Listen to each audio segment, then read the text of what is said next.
this Thumper is so cool! Look at him! Oh, but wait, there's more! What's really going on, PEZ collecting fans?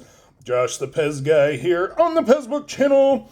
Do me a favor, questions, comments, concerns, any and everything down below. Now then. Alright, when we check out this, the patent number here, this is a Made in Yugoslavia 3.4.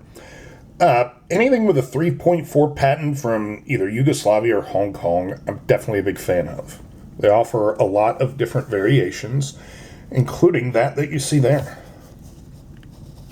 Isn't that cool? I'm not talking about the fact that it has no copyright. I'm talking about this blue inner sleeve. I've seen green, I've seen red, but blue?